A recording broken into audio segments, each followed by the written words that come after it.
नमस्कार दोस्तों। वातापी अथवा बादामी के चालुक्य राजवंश पर ये हमारी 5वीं वीडियो है। इस वीडियो में हम बादामी के पश्चिमी चालुक्यों के शासनकाल के दौरान भारतीय संस्कृति व धर्म की क्या स्थिति थी इसको जानेंगे। वास्तुकला व या स्थापत्य कला के क्षेत्र में तथा चित्रकला व मूर्तिकला के क्षेत्र में क्या प्रगति हुई उस दौरान, इसका अध्ययन करेंगे। आइए शुरू करते हैं। बादामी के पश्चिमी चालुक्यों की संस्कृति एवं धर्म। बादामी चालुक्य काल में हिंदू संस्कृति एवं आध्यात्मिकता का पुनर्जागरण हुआ। बादामी के चालुक्य ब्राह्मणवादी हिंदू थे, लेकिन अन्य धर्मों का भी वे सम्मान करते थे। वैदिक बलि एवं कर्मकांडों, वैदिक संस्कारों और अनुष्ठानों को बहुत अधिक महत्व दिया गया था। बादामी चालुक्य राजवंश के राजाओं को उमापति वरलब्ध कहा जाता था और उन्होंने भगवान शिव के कई मंदिरों का निर्माण कराया था। वैष्णववाद, शैववाद, शाक्त पंथ और जैन धर्म सभी को चालुक्य राजाओं, रानियों और लोगों से महत्वपूर्ण समर्थन मिला था। चालुक्य काल में विष्णु, शिव, कार्तिकेय, गणपति, शक्ति, सूर्य और सप्त मातृकाओं यानी कि 7 माताओं सहित हिंदू देवताओं को चित्रित करने वाली मूर्तियां उनकी लोकप्रियता को प्रदर्शित करती हैं। यानी कि विष्णु, शिव, कार्तिकेय, गणपति, शक्ति, सूर्य और सप्त मातृकाएं जो थी वो काफ़ी लोकप्रिय थी और उनकी मूर्तियां भी जो हैं वो प्रचलित थी बड़ी संख्या में। चालुक्यों के शासनकाल के दौरान आधुनिक कर्नाटक राज्य में ऐहोल, बादामी, पट्टाडकल या पट्टाडकालु, महाकुटा और आलमपुर में भारी संख्या में हिंदू और जैन मंदिरों का निर्माण किया गया था। बादामी के पश्चिमी चालुक्यों की वास्तुकला या स्थापत्य कला। चालुक्य कला और वास्तुकला के प्रबल समर्थक थे। बादामी के चालुक्यों ने धर्म, कला और वास्तुकला में महत्वपूर्ण योगदान दिया। बादामी के चालुक्यों ने एक नई वास्तुकला शैली वेसर शैली का विकास किया, जो बाद में राष्ट्रकूट एवं होयसलों के शासनकाल में अपने शीर्ष पर पहुंची। वेसर शैली को ही दक्कन शैली अथवा कर्नाटक द्रविड़ शैली या चालुक्य शैली कहा जाता है। यह नई वास्तुकला शैली नागर अर्थात उत्तर भारतीय शैली और द्रविड़ अर्थात दक्षिण भारतीय वास्तुकला शैली का सामंजस्यपूर्ण मिश्रण है। यानी कि जो वेसर शैली है वो नागर और द्रविड़ शैली यानी कि उत्तर व दक्षिण भारतीय वास्तुकला शैलियों का सामंजस्यपूर्ण मिश्रण है। दोनों ही वास्तुकला शैलियों की विशेषताएं उसमें देखने को मिलती हैं। ऐहोल से इस कला की शुरुआत हुई और बादामी व पट्टडकल में यह अपने चरमोत्कर्ष पर पहुंची। ऐहोल में चालुक्यों के प्रारंभिक मंदिर प्राप्त होते हैं। ऐहोल के बाद वातापी या बादामी में पत्थरों को काटकर मंदिरों एवं गुफाओं का विकास हुआ और चालुक्य वंश के अंतिम शासकों ने कला के लिए पट्टदकल या पट्टडकल्लु एवं आलमपुर को चुना। ऐहोल, बादामी व पट्टदकल्लु को क्रमशः स्थापत्य कला का विद्यालय, महाविद्यालय एवं विश्वविद्यालय कहा जाता है। शुरू में चालुक्य मंदिरों की छतें समतल या थोड़ी ढलान वाली होती थी और बाद के चरणों में एक मीनार जैसी संरचना अर्थात विमान दिखाई गई है। यानी कि बाद में ये विकास था कि बाद में मंदिरों में मीनार जैसी संरचना, मीनार बनाने लगे थे ये लोग। वे यानी कि जो मंदिर थे वे शैली व तकनीक में बौद्ध हैं, लेकिन उनमें ब्राह्मणवादी प्रतिबद्धता दिखती है। गुफा मंदिरों के अलावा बादामी चालुक्यों ने पत्थर से संरचनात्मक मंदिर भी बनवाए। इस काल में चट्टानों को काटकर संयुक्त कक्ष और विशेष ढांचे वाले मंदिरों का निर्माण किया गया। चालुक्य गुफा मंदिर अजंता, एलोरा और नासिक में मिलते हैं। बादामी के पश्चिमी चालुक्यों की वास्तुकला या स्थापत्य कला को दो स्तरों में या दो कालों में विभाजित किया जा सकता है। प्रथम स्तर या काल जो है, इसके अंतर्गत ऐहोल एवं बादामी के मंदिर आते हैं, और जो दूसरा स्तर है या काल है वो पट्टड़कल्लु के मंदिर उसमें आते हैं। तो प्रथम स्तर या काल के मंदिर जो हैं वो हैं ऐहोल व बादामी के मंदिर। बात करते हैं इनमें से ऐहोल की। तो ऐहोल को मंदिरों का शहर कहा जाता है। यहाँ लगभग 70 मंदिर हैं, जिनमें से दर्शनीय हैं प्रमुख लड़खान या लाड़ खान का सूर्य मंदिर, जो कि सपाट छत वाला मंदिर था। दूसरा है दुर्गा मंदिर, जो घोड़े की नाल के आकार के आसन पर बना है और ये बौद्ध चैत्य से प्रेरित है। तीसरा है हसीमल्ली गुड़ी मंदिर, जो कि दुर्गा मंदिर के समान ही है लेकिन छोटा है। और चौथा मंदिर है मेगुती का जैन मंदिर, जो भवन निर्माण प्रणाली में कुछ प्रगति दिखाता है लेकिन ये अधूरा है। इस मंदिर को रवि कीर्ति द्वारा बनवाया गया था। और अगला मंदिर है यहाँ पर दत्तात्रेय मंदिर।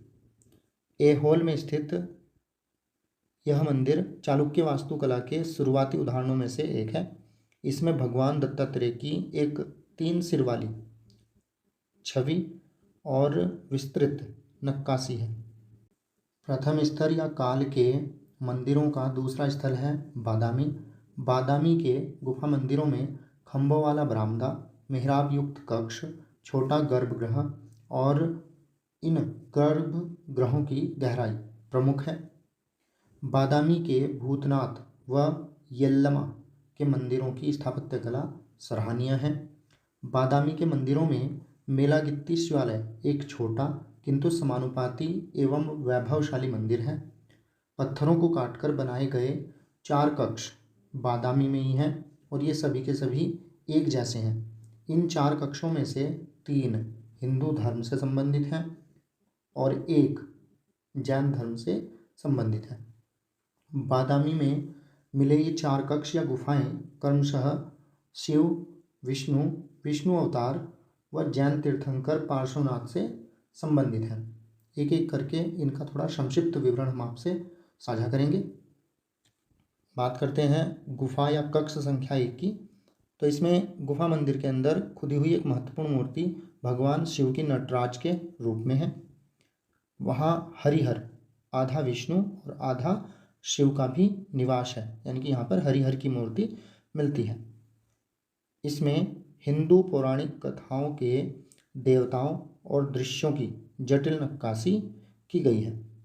कक्ष संख्या 1 में, जिसको गुफा भी बोला जाता है, गुफा संख्या 1। गुफा या कक्ष संख्या 2 की बात करें तो यह गुफा मंदिर भगवान विष्णु को समर्पित है। इसमें वामन अवतार यानी कि बोना अवतार और वराह अर्थात सुअर अवतार सहित विभिन्न रूपों में विष्णु की नक्काशी है। सबसे बड़ी नक्काशी भगवान विष्णु की त्रिविक्रम के रूप में है। जो सबसे बड़ी नक्काशी इस मंदिर में, इस गुफा मंदिर में देखने को मिलती है, इस कक्ष में देखने को मिलती है, वो है विष्णु की त्रिविक्रम के रूप में नक्काशी। गुफा या कक्ष संख्या 3, यह बादामी परिसर की सबसे बड़ी गुफा है और इसमें त्रिविक्रम, अनंत शयनम, वासुदेव, वराह, हरिहर और नरसिम्हा की जटिल नक्काशी है। गुफा संख्या 4 या कक्ष संख्या 4, जैन तीर्थंकर पार्श्वनाथ और जैन धर्म के संस्थापक भगवान महावीर को समर्पित है।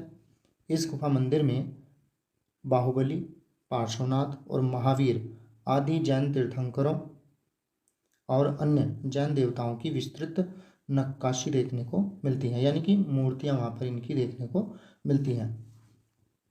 बादामी के पश्चिम चालुक्यों की वास्तुकला के द्वितीय स्तर या काल की बात करें तो इसके अंतर्गत पट्टड़कल या पट्टदकल्लु के मंदिर आते हैं।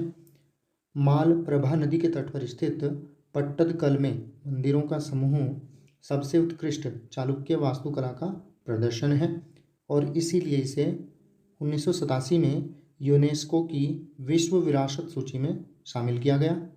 पापनाथ मंदिर, विरूपाक्ष मंदिर, मल्लिकार्जुन, संगमेश्वर मंदिर और काशी विश्वेश्वर मंदिर उत्कृष्ट चालुक्य वास्तुकला के प्रमुख उदाहरण हैं। पट्टदकला का अर्थ है राज्याभिषेक पत्थर।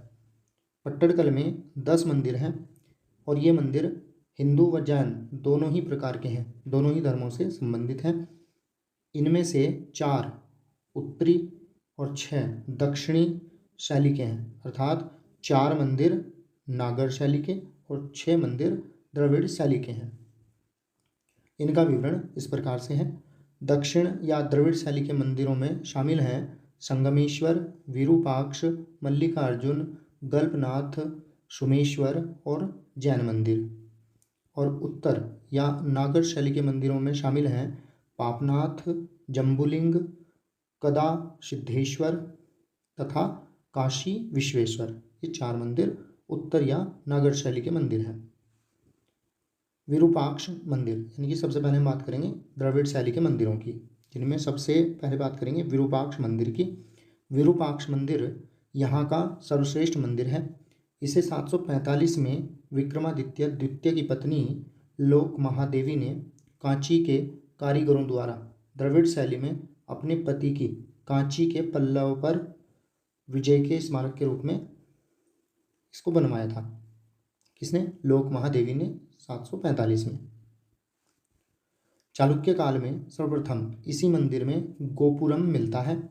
यह कांची के कैलाशनाथ मंदिर की नकल लगता है और इसका प्रारंभिक नाम लोक महादेवी के नाम पर लोकेश्वर मंदिर रखा गया था, लेकिन वर्तमान में इसको विरूपाक्ष मंदिर के नाम से जाना जाता है।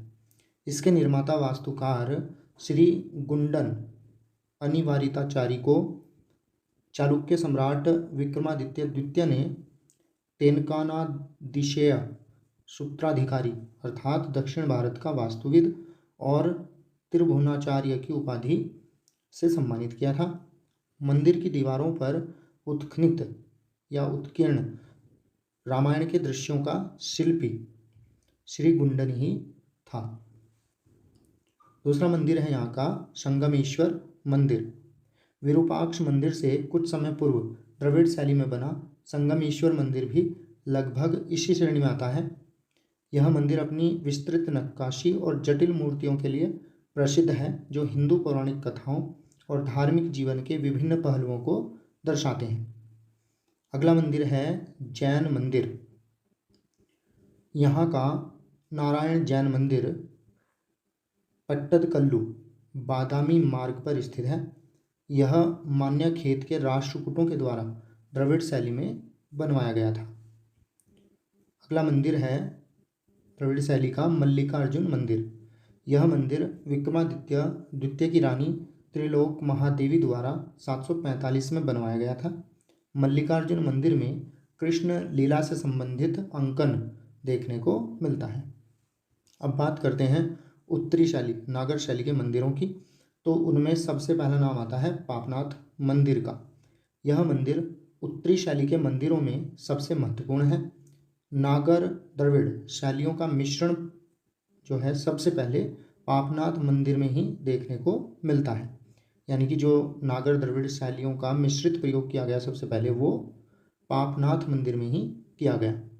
680 में निर्मित यह मंदिर पहले नागर शैली में आरंभ हुआ था, यानी कि उत्तरी शैली में, पर बाद में द्रविड़ शैली में बदला गया इसको।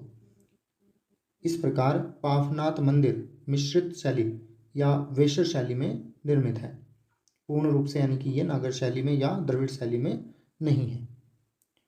अगला मंदिर है काशी विश्वेश्वर मंदिर।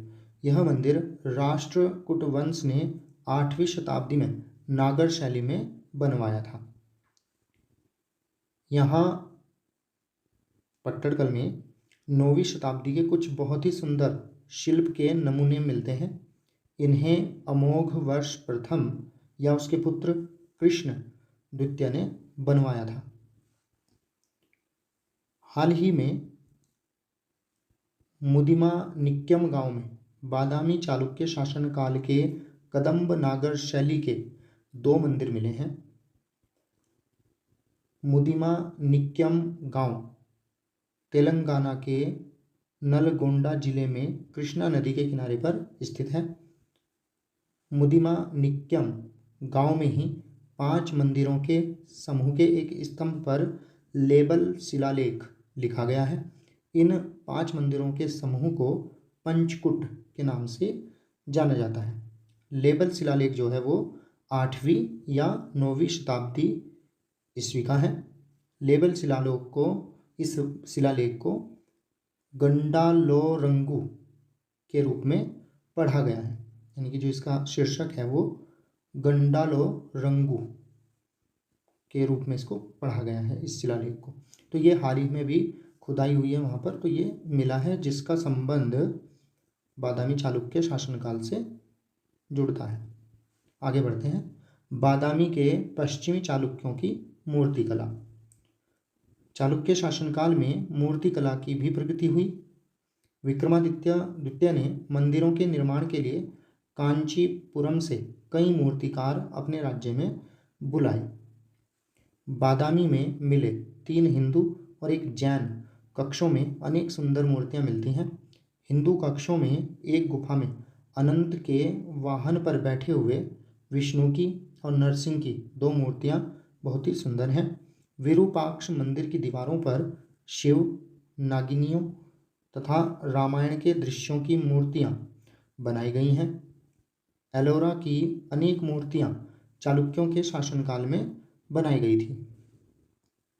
बात करते हैं चित्रकला की। बादामी के पश्चिमी चालुक्यों की चित्रकला कैसी थी, क्या विकास हुआ उस दौरान।